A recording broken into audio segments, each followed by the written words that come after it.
Hey, Omega. Yes, Gunner. So it was the spooky holiday of Halloween this past weekend. Did you go out? Did you go out to any parties, or did you dress up? I did dress up, but I did not go to a party. And what were you this weekend? I was three-button vest. That this joke is gonna put me in stitches, isn't it? And it's about to fall flat. So I'm just gonna do the right thing, and we're going to start the show.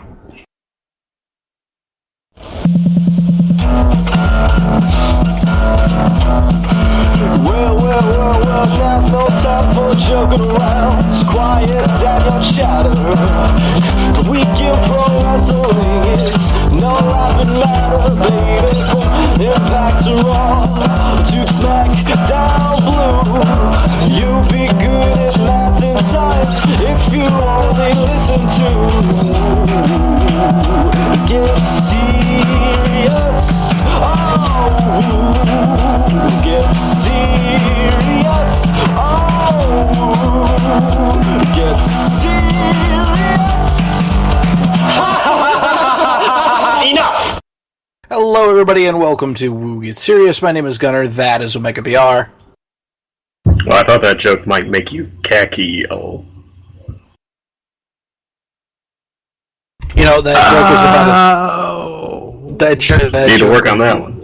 Yeah, that one fell. That one fell as flat as my pressed, as the pressed seam in my khakis. So you should really stop. I mean, I'm tearing at the seam here. Also joining us this week and cringing along with us audibly, it's Yankum DDS. If I drag this razor mouse pad across my wrist, do you think I can kill myself? No, it doesn't work like that, Yankum. It's a razor, though. You know, Yankum's favorite pop star is Taylor Swift. Well played, Omega BR. Well played. I thought his favorite wrestler was Chuck Taylor. No. Not that. And the reason why we're all audibly cringing, it's the one, the only, the Netchester. You know that Bray Wyatt has his saying, follow the buzzards. I can tell you one thing and one thing only, follow the bunnies. And hopefully I'll get to tell you why later. Minus points. Alright, so with Netchester continuing a meme that no one else enjoys, and everybody else wondering what the hell happened this week in wrestling, we're going to talk about that. So, current plans have John Cena returning at TLC in his home venue of Boston to rematch with Alberto Del Rio. Del Rio is unlikely to appear on AAA programming in order to drop their Mega Heavyweight Championship. The company was under the impression that he would be on their TV taping Monday, which was actually moved when it was confirmed Del Rio would be at Raw instead. WWE is investing heavily in the Tap Out brand, wanting it to be a premier fitness brand that generates more revenue, including launching fitness centers across the nation where local WWE superstars can appear and teach classes. So what you're telling me basically is that you guys want to open a gym. Gold's Gym competition. Now, I just had LA Fitness pop up in my area, and let me tell you something about LA Fitness. It's huge. It's gigantic. It's like one of those it's like the Megalo Gym from the Dodgeball movie. It's just huge, and it's got all this new stuff in it, and blah, blah, blah, blah, blah, and I wouldn't want to work out there if you paid me. You know where the best place to work out is? Rec Centers. No, Rec Center. Rec Centers, they don't always have like the best equipment, and it's not like new stuff, and they might always not have exactly what you want, but as far as like atmosphere and people not being like stuck up douchebags and, you know, those gym assholes, you know the ones I'm talking about. I'm telling you, Rec Center, that's the way to go. You go to Brawlhalla. You died doing too many squats and end up in Brawlhalla. Yeah. Oh boy. Also the YMCA, but they don't let me in there because, you know. Fitness is a really, really competitive market from what I understand. And I know that superstars, and particularly, Triple H and Stephanie are really into it, of course. But it seems like, and Tap Out's kind of a big brand, or at least I thought it was. But it really sounds like it really sounds like a big merger between the two almost.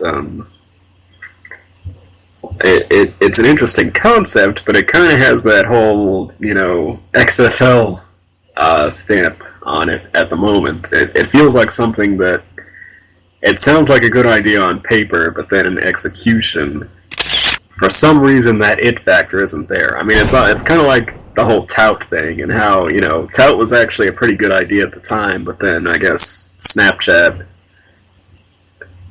or not even that. Vine kind of became the popular one instead.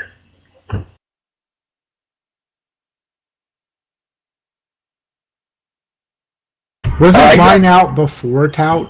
I swear Vine was a thing before Tout. No, Vine wasn't a thing before Tout. It wasn't as big of a thing as it was before Tout. But they got Tout going because they wanted to get in on social media, and they wanted to have and they wanted to have one social media, be something big, and they could, be a real big mainstay on it. But Tout really failed because their user base wasn't that good.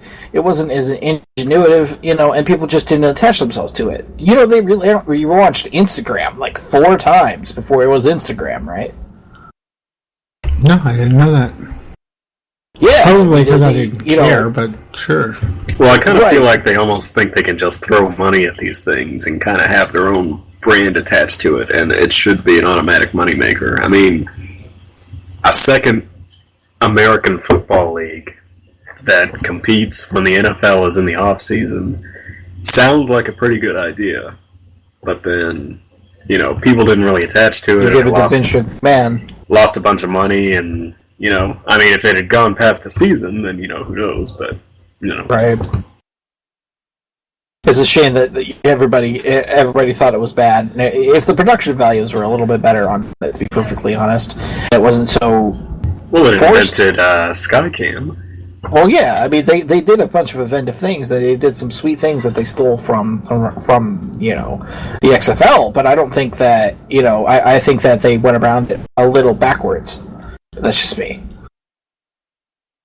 Anyway, let's see, what else did I mention? Oh, Del Rio. Do you guys think that Del Rio will appear on AAA again? I don't see. I mean, it's a different environment right now where you got indie guys competing on NXT, and you got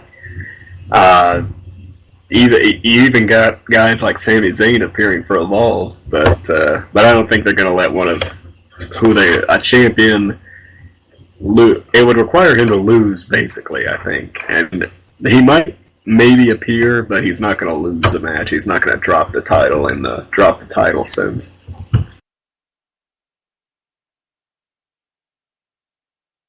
Right.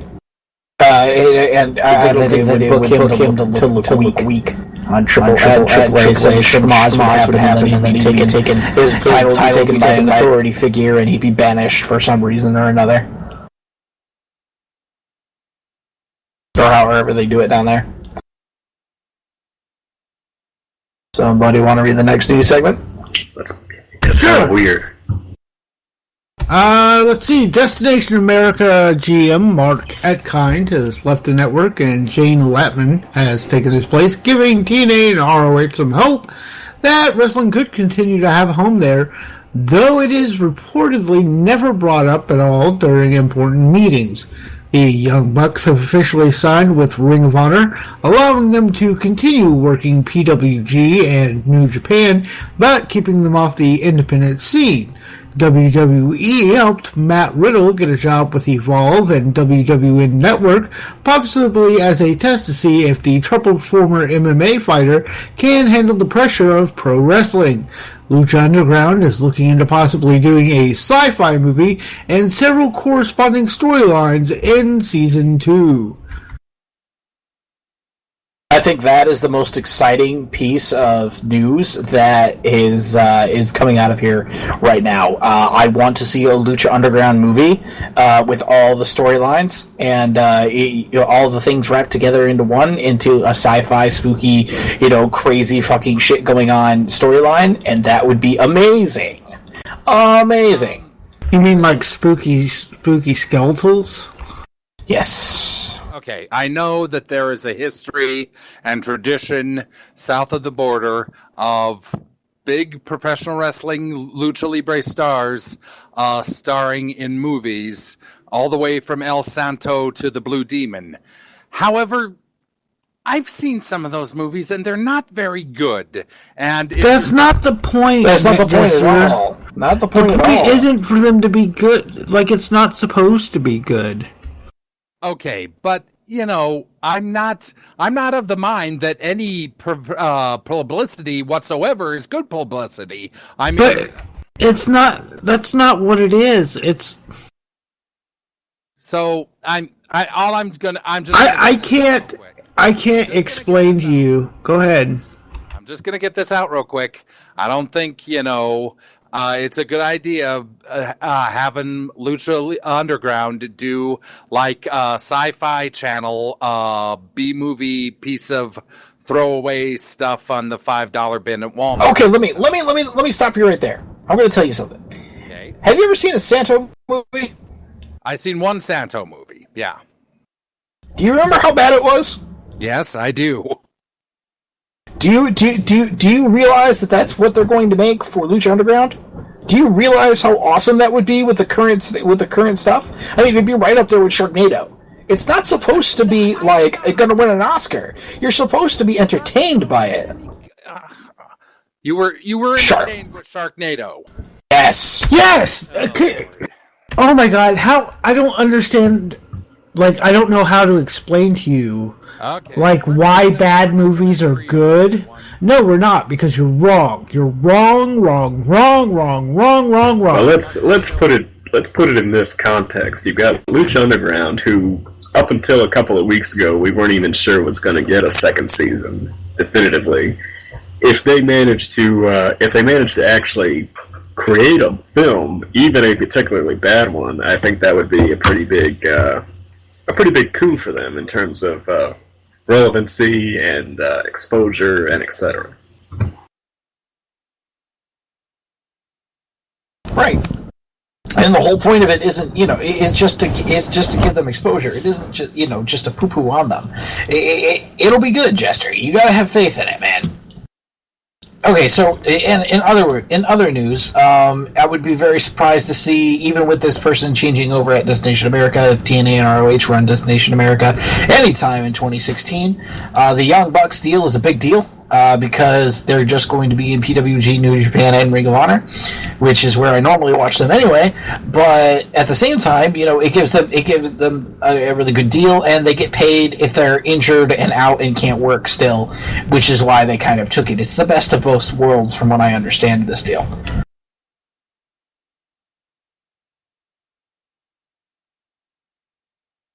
And Matt Riddle, to give you guys a little background on Matt Riddle, he used to fight in UFC. He was on The Ultimate Fighter. Basically, he... Wait, was he the deaf guy? No, he was not the deaf guy. Whatchamacallit? No, he has an 8-3 record, and basically the problem with him was that he tested positive for marijuana twice a year. How retarded do you like? If you're, never mind. Yeah, he did really well, actually. Relatively speaking. He had a couple. The two tests that he had for marijuana.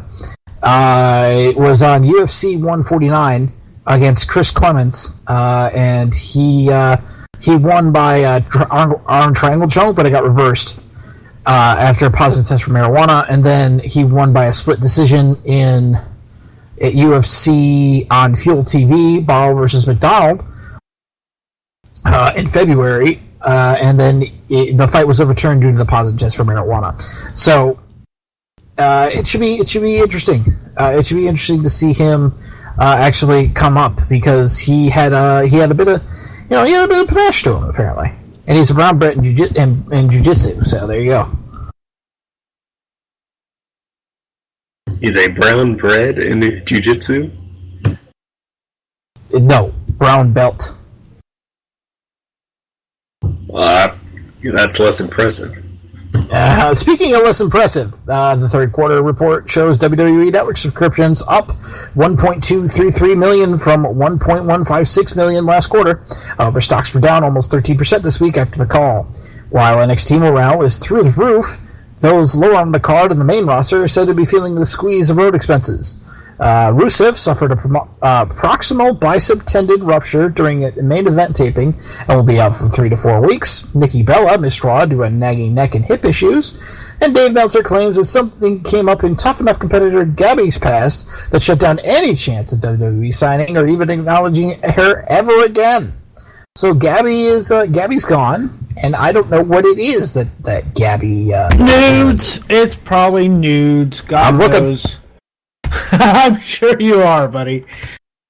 I'll tell you what, I'll give you positive NJ's points for this episode if you find them. Working on it. Keep talking, guys. There's there's the subscriptions. Nikki Bella and her Nikki and her nagging neck and hip issues. Nikki and her necky? Yeah, Nikki and her necky that are naggy probably have to do with not having the belt around her fucking waist anymore.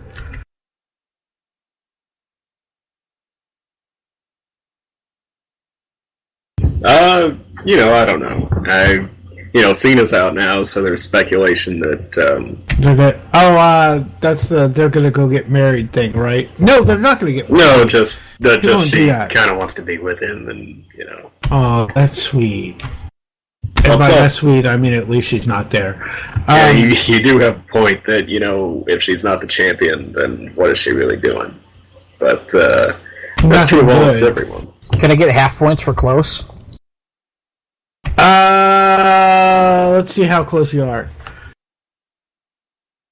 I don't fucking Paige. I don't know what they're doing with her.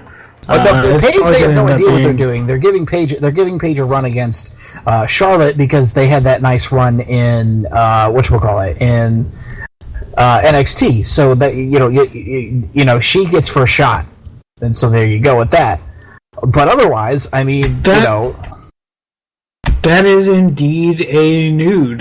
You can't see anything though, so half. Half. All right, I'll take half. Maybe she said something racist. I don't know. We'll figure it out. Those are tasteful. I can imagine that's what it would be.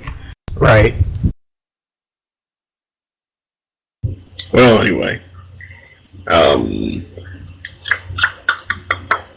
I forgot what we even said. I forgot what news is. There's not a whole lot of news. Yeah, there isn't a whole lot of news. It's kind of one of those not Charlotte, yeah. Hey, by the way, it should have been Sasha. I don't know why they're wasting time. It's the worst storyline in wrestling right now is PCB. Yes. No, Sasha should not be involved in the first feud. I know that. Well, why not? Because she was just involved in the feud with. Yeah, but so what? What do you mean? I know what you're saying, and I understand your point. I'm not saying that you're wrong. I'm just saying that you're wrong. It doesn't need to be Sasha. It needs to be the girls that she hasn't been working with. It needs to be somebody good. And that's basically and besides Sasha, there's not a whole lot of people who are good.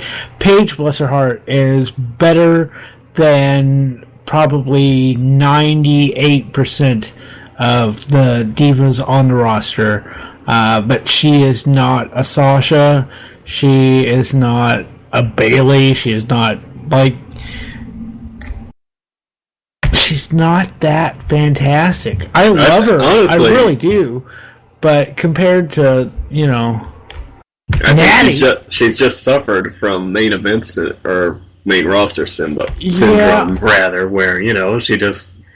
I mean, again, look at who she's been facing for the last year, the Bella Twins. and you've got a point there, and that might be what it is, to where I'm not viewing her at the level that I might otherwise, because she's not worked with anyone but the fucking Bellas this whole time. But again, I would argue that it shouldn't be Paige because really, I think that you got crowds chanting they want Sasha, and Sasha's hot off this takeover business. I mean, again, if the point is to draw interest. Right, but you want to go with the hot hand. Why are we having the 15-minute time limit in the middle of the goddamn news?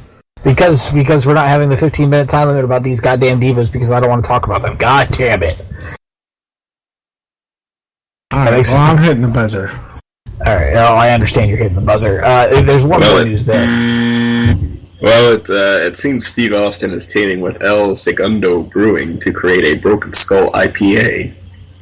Kevin Thorne said on a podcast that Donald Trump actually wanted his vampiric rain jacket that he wore at WrestleMania 23.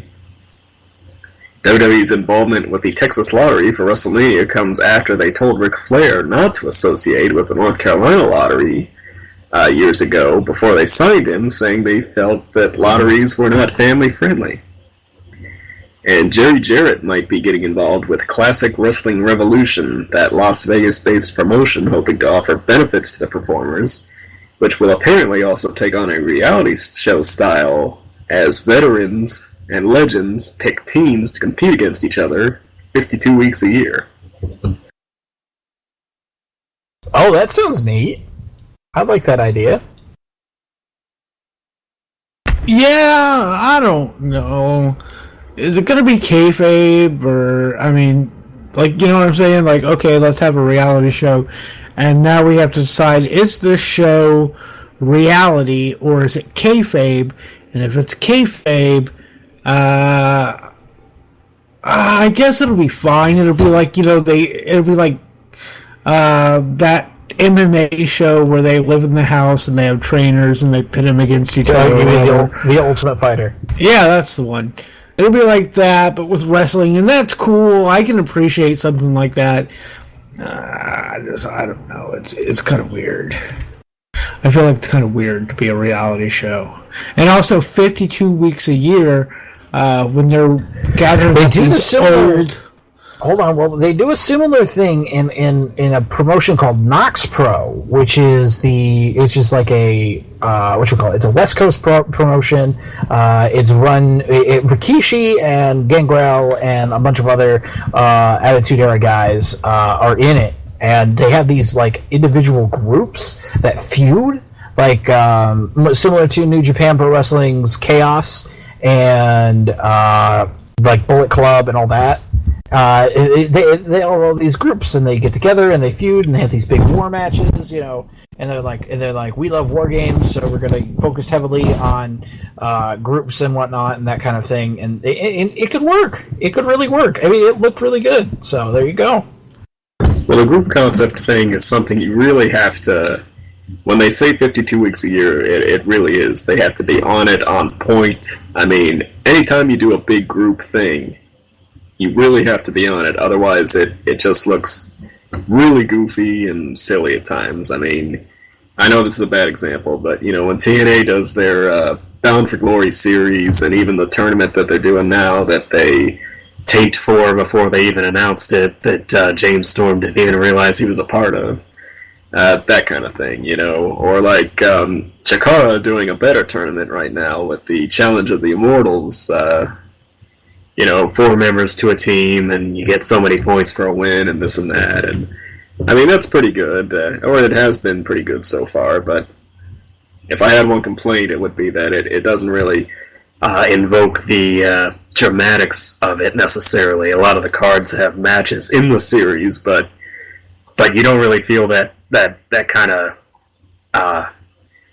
competitiveness. Like if, for example, you were watching the NFL and you knew what it meant for this team to beat this other team, or etc. And I think, if it's done really well, then you would have that sort of influence and emotion, and I imagine a lot of it would be kayfabed rather than reality, because I think it just works better that way. I think if you there's so much reality going on right now in wrestling that I think you really need to just.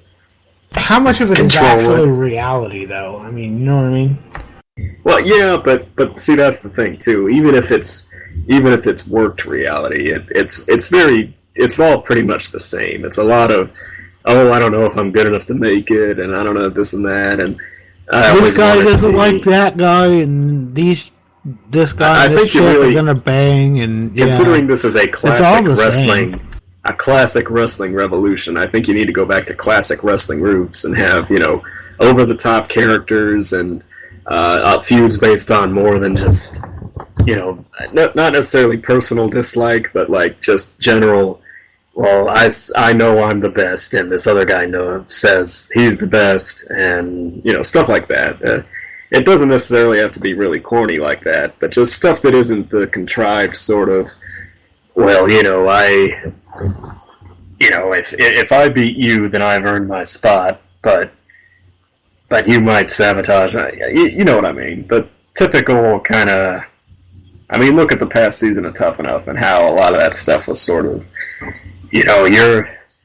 I deserve to be here more than any of you, and, you're lazy, I'm working the hardest, and I know the most about it, or I've got the look, and I've won the most challenges, and that sort of thing, That's been pretty contrived over the past couple of decades, so. I finally found that sound I was looking for when NJ was talking about the sci-fi movie from Lucha Underground.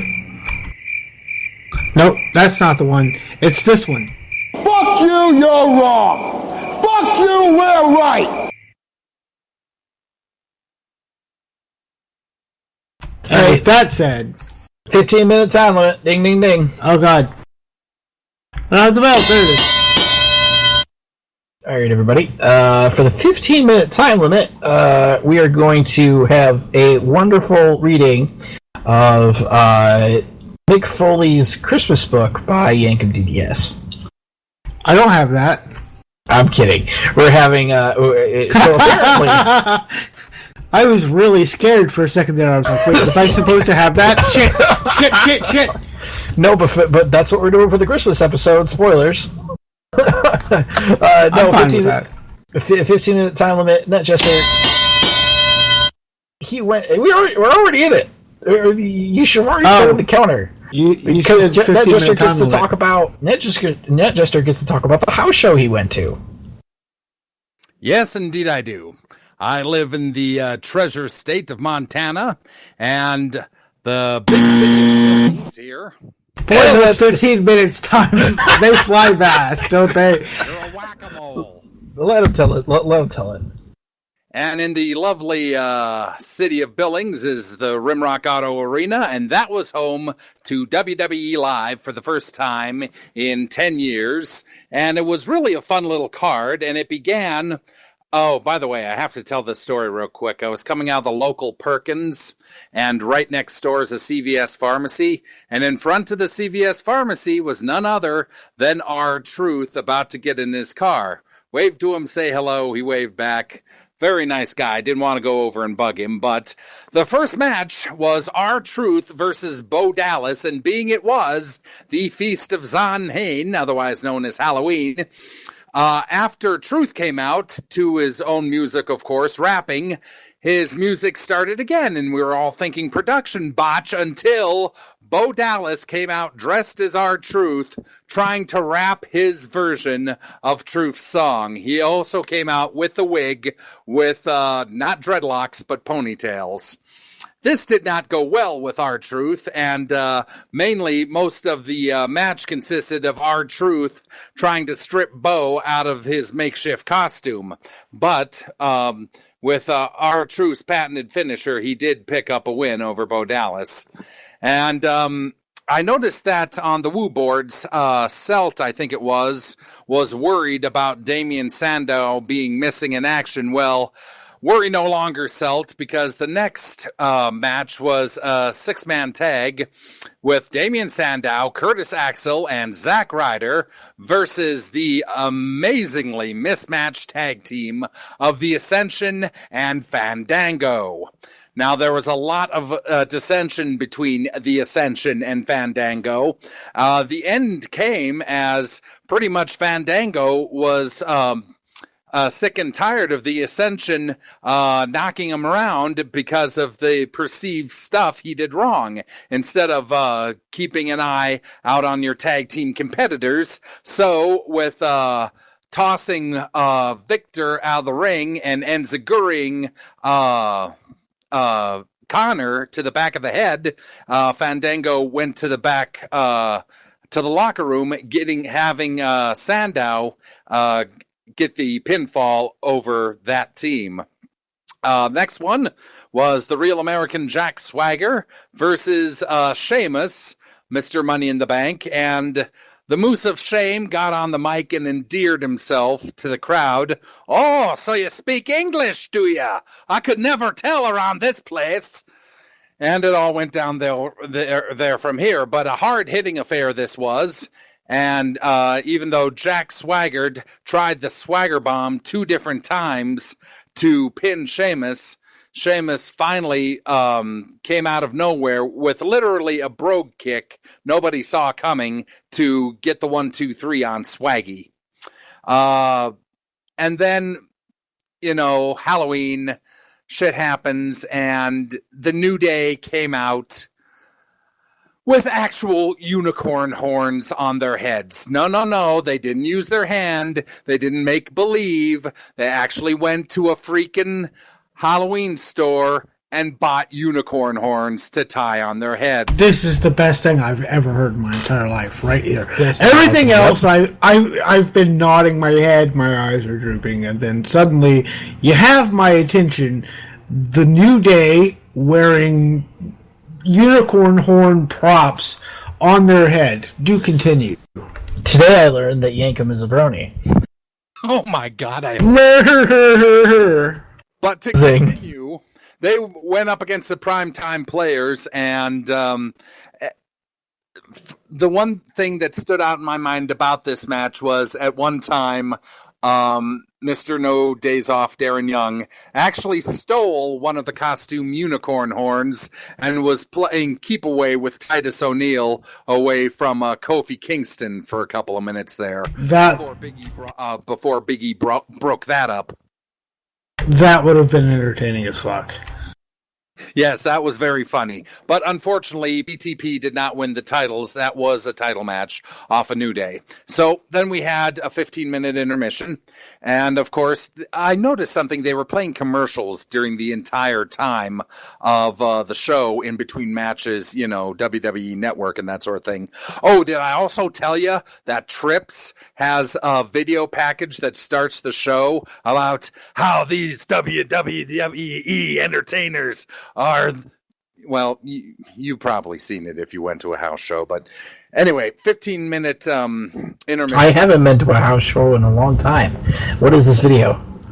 So the video is basically Trips saying these WWE entertainers are the best people in the world, and what they do every single night is come out here and give you their all and give you the most entertainment for your money and all that sort of stuff. So my attention was in between this video and buying out a few things from the merch booth. So yeah, it was back and forth. What kinds of things did they have over at the booth?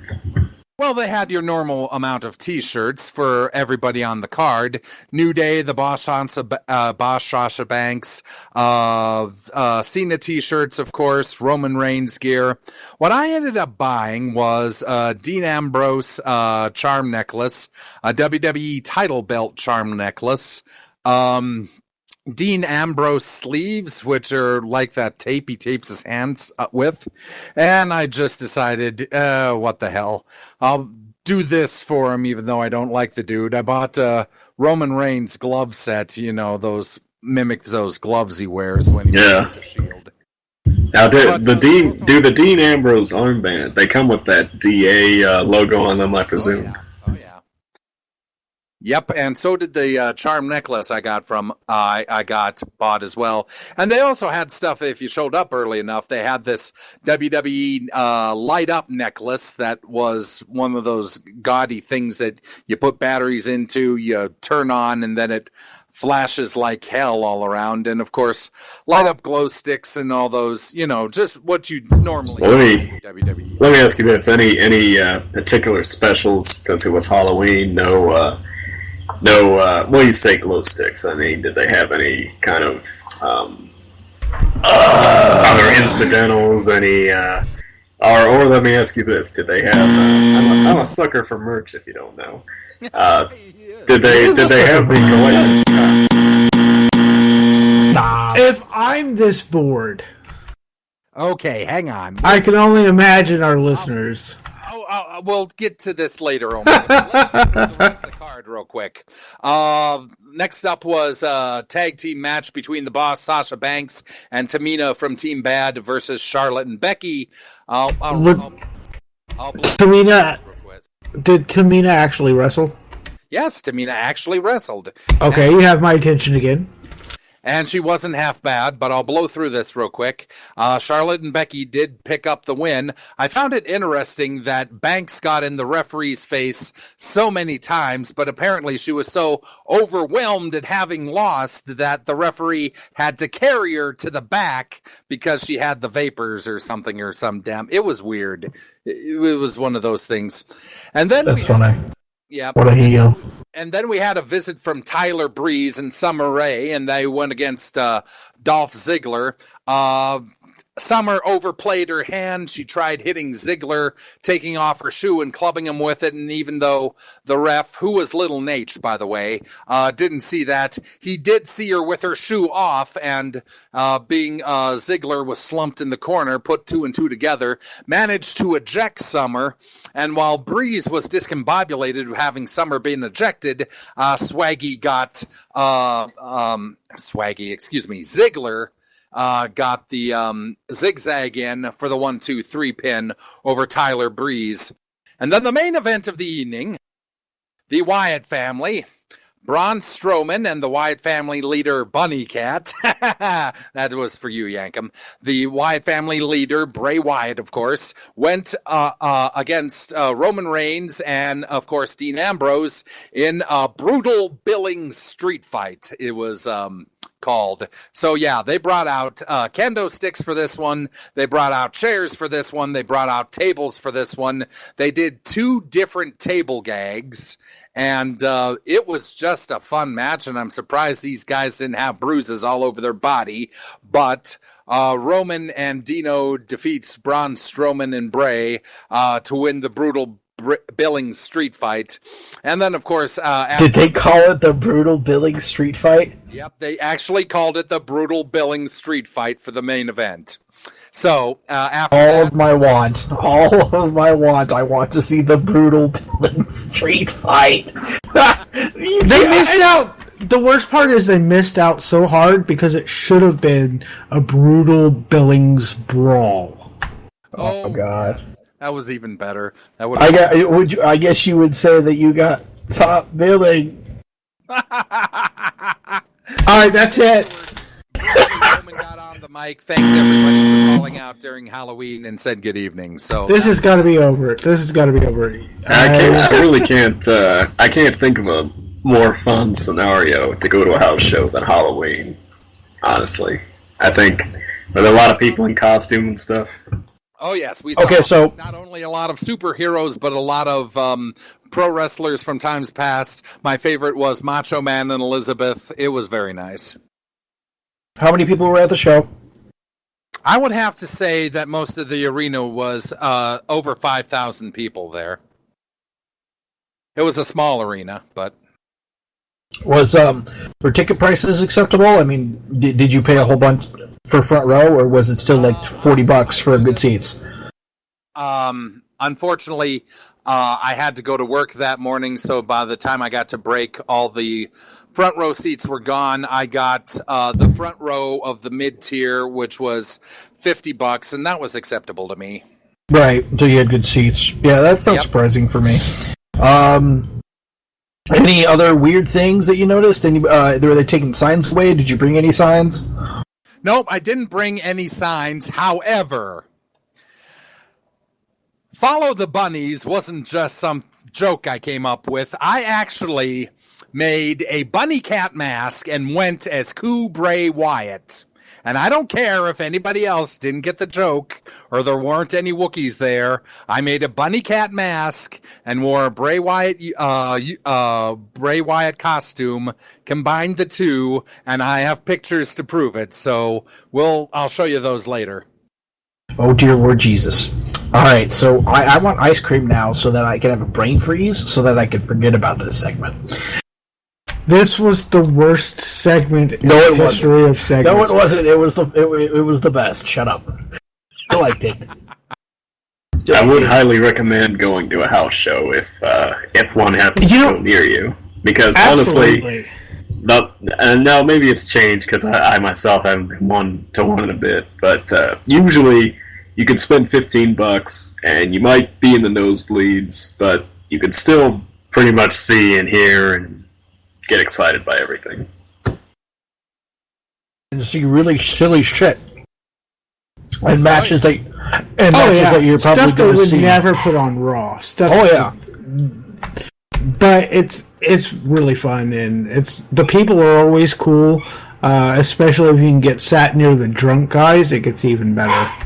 If you go early enough, usually you can actually meet them coming into the arena as well, which is really cool. Because it's a really nice experience. You can get autographs and that kind of thing. They won't necessarily give you them, but some people stop and some people say hi. I mean, I've talked to Big Show before. I've talked to Carlito and Chris Masters back in 2005. I've seen Rey Mysterio without his mask. Dean Malenko nearly bumped into me once. That was fun. And I've seen Kofi Kingston in his gear, just walking around. Kofi is a super cool dude. Dude, Kofi's super tall too. Jesus fuck, he's like he's 6'2". Like you wouldn't. He doesn't look big in the ring compared to all the other guys, but he is a big guy. I actually got to meet him at. If you go to certain shows, you can pay a little extra and do a meet and greet before the show starts. And I got to meet Kofi Kingston and Sheamus, and Sheamus was a total bro, and Kofi was just the most accommodating person. I laughed at that joke, by the way. Yeah. Somebody needed to. God damn it. Let's just go to the drive-thru. Alright, Derek Green drives here with the ratings. It's you, Yankum. Let's see. Impact drew 266,000 viewers. That's up from 264,000. ROH did a 72% leap. Holy fuck! They went from 227,000 from 132,000 previously. That is an incredible jump. I have no idea what they did, but I'm going to have to watch to find out. SmackDown drew 2.171 million. That's down from the 2.204 previously. Raw drew 3.248 million, down 3% from 3.354 million, and another record low for non-holiday 3-hour Raws. Now it's time for the birthdays, and with the birthdays, it's fuck. It's this guy. With the birthdays for this first week in November. On the 3rd, happy birthday to Cameron, La Sombrera, Don Marie, and the legendary Pedro Morales. On the 4th, we have Nakaruki, Doi, and Ryan Namath. Okay. And somebody just took out the 5th for some reason, so I guess nothing's happening on the 5th. But no, that was I pulled that because there was nothing happening on the 5th, so I figured you just skip it instead of talking about the fact that it wasn't no longer there. Anyway, on the 6th, we have Nick Magnus Aldis. And on the 7th, we have King Kong Bundy and Joey Ryan. On the 8th, we have Ted DiBiase Jr. and Maximo. And on the 9th, we have none other than Lionheart Chris Jericho and Nick Patrick. And now it is time for This Week in Wrestling with Omega BR. Yes, this week in wrestling history. So, got 1981, where the Spoiler defeats Charlie Cook for the Florida State Heavyweight title in Tampa, ending Cook's second reign and starting the third and final for the Spoiler. Spoiler had last held the title over 3 years earlier. Okay, but if it happened in 1981, it's not a spoiler anymore. Why don't you just tell us?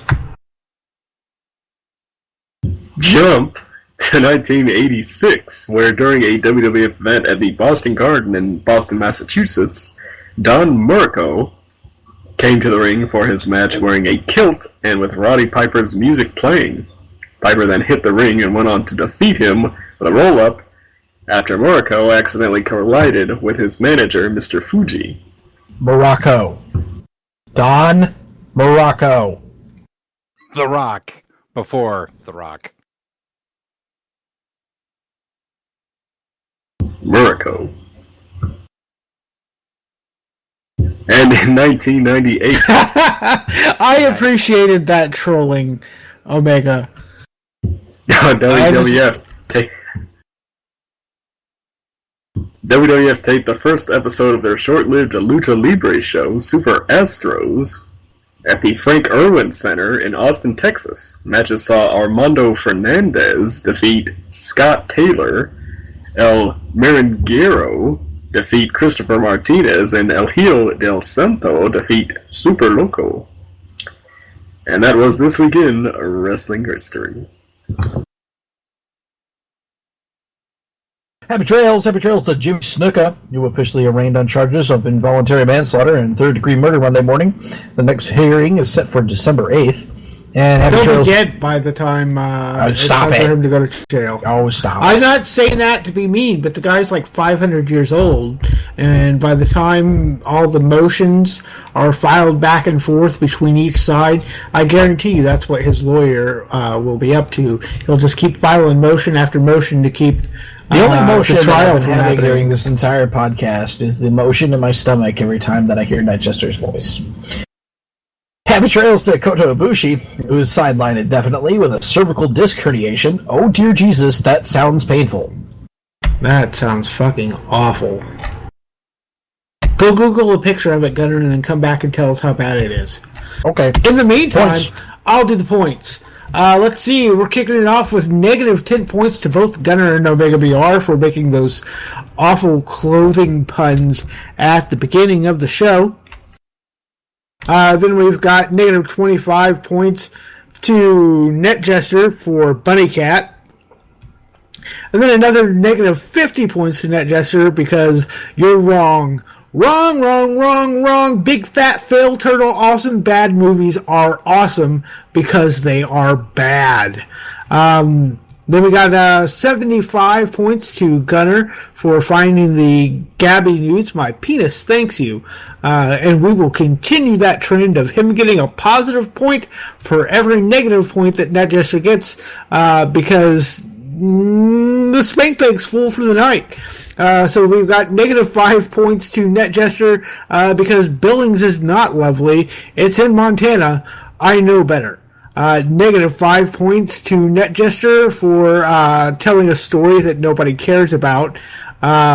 Negative 5 points to NetJester and positive 5 points to Gunner for NetJester saying none other than. Let's see, negative 10 points to NetJester and 10 points positive to Gunner for the putting the visual of R-Truth stripping Bo Dallas into my head. I'm going to have to find... It's always been a fantasy of mine to be the first slave of two WWE lower carders. 1 hour truth, one hour truth, one Bo Dallas. No, isn't Bo Dallas Samoan or something?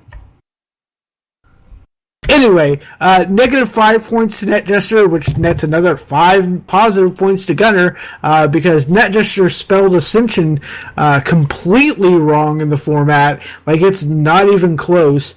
Another negative 10 points to NetJester for saying, for using the worst Irish accent I have ever heard in my entire life. Another negative 10 points to NetJester for Bosh Shasha Banks. Let's work on our diction a little bit. We're live on the radio.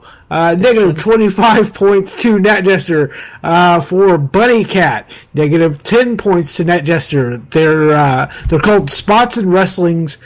In wrestling, they're gags in movies. Negative. Interrupt you. Am I wrong? No. You're not wrong. I just wanted to update us on the cervical herniated disc. Oh God, how bad is it? Many cervical herniated discs go undetected for a while before symptoms start occurring, if at all. Most cervical herniated discs may be treated with non-surgical methods. Some common treatments include hot and cold compressions on the neck, rest, mild physical therapy, pain and anti-inflammatory medication, and massages. Usually it's 4 to 6 weeks.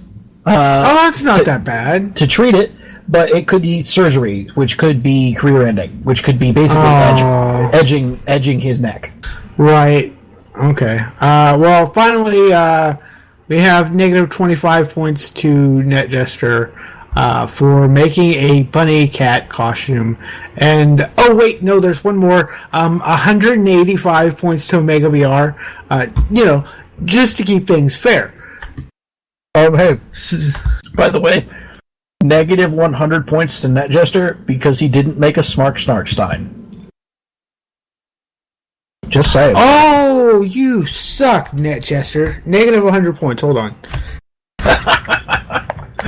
Negative 100. Who brings a sign to a house show, honestly? Positive 100. Who doesn't?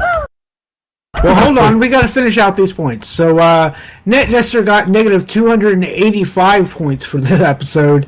That's got to be a record. I'll go through. Which brings him to negative 32,424.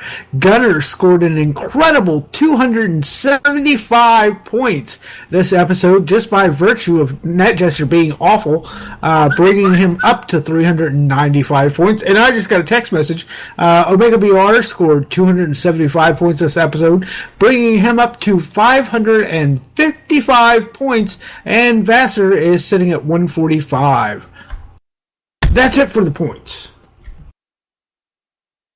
All right, what should we watch this week in wrestling, NetJester? Well, I think the most interesting part about Raw last night was the fact that, I fell halfway asleep through it. Of course, the surgery might have something to do with that, all the anesthetic. But the one match I did get to see before I went to bed was the Survivor Series match that was actually pretty fun. So go watch last night's Raw Survivor Series match between Team Roman and Team Seth Metal. All right, and what should we watch this week in wrestling, Omega BR? You should watch Lex Luger versus Bert Santino. That's cent as in money, Cntino.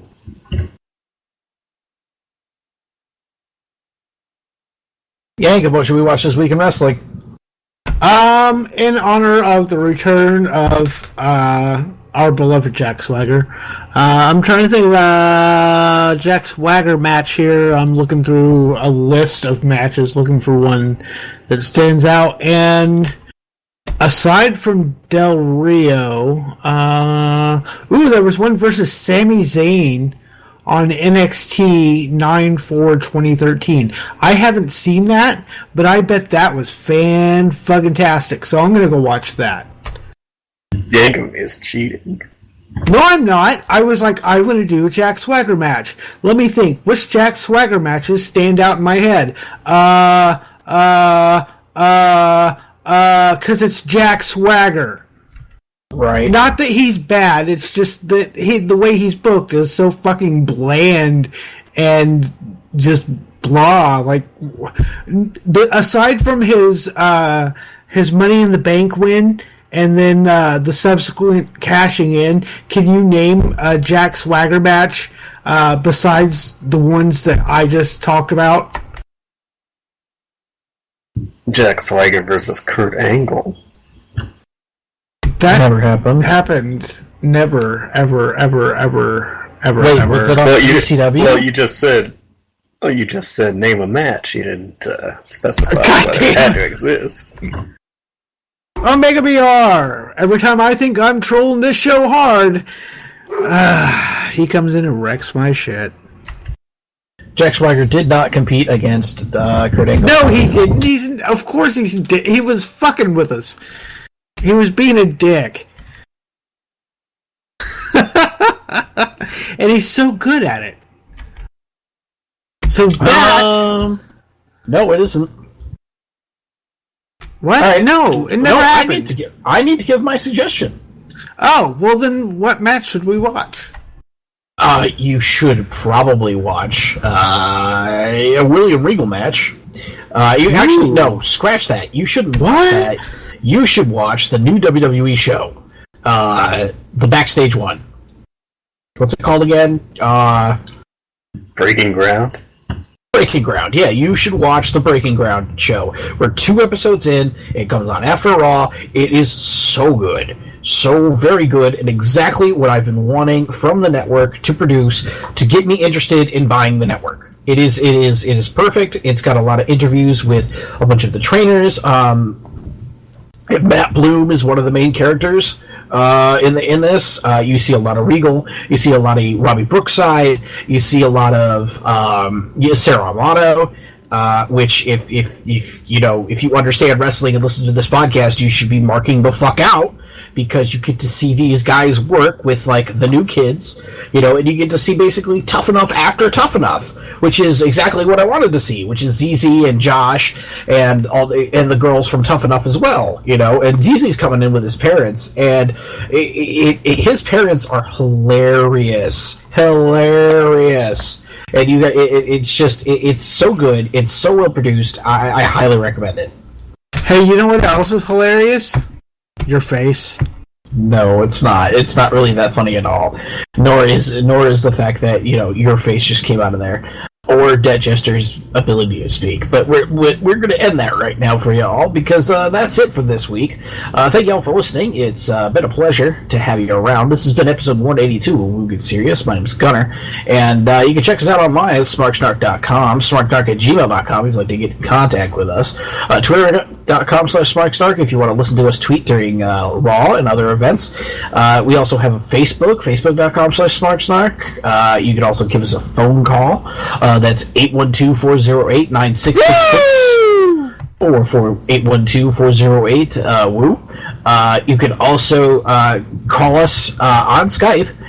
Serious Podcast? SRS Podcast? SRS Podcast. Don't type out Serious. It's SRS. Right.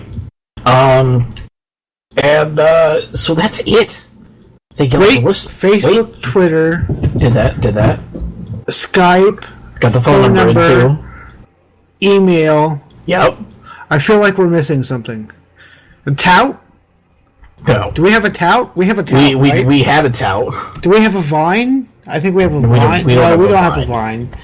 We don't need a Vine. Do you have an Instagram? No, we don't have an Instagram. I don't know that we need it. No. Do you have a Tumblr? Isn't Pinterest? Yes, we do have a Tumblr. Oh, good God, why? Because it is an option that Spreaker gives, where if you have a Tumblr, it will automatically post your content to a Tumblr feed, so people who use that medium can listen to us through that medium if that's what they want to do. We are not here to judge, because we're not assholes. Judge. No, we are not. If they had MySpace on there, I would put us on fucking MySpace. I would put us on LinkedIn. I would put us on. Yeah. I would put us on Pinterest. Pinterest would be a I thing. don't know what Pinterest is. That it scares me though. The It sound scares of it. me too. I'll be perfectly honest with you. Is So that let's the end thing where they share cookies? Yes, I Like think cookie it is. recipes All right, everybody, and like thank how you to very make much for like door listening. knockers Thank out you of very like rope and like. We wish you well in your past, present, and future endeavors. And speaking of endeavors, here is my bunny cat costume album. We're not linking that. Okay, whatever. Oh God! Oh God! The horror! The horror! Take us out, Omega. Save us. Good night, Font du Lac.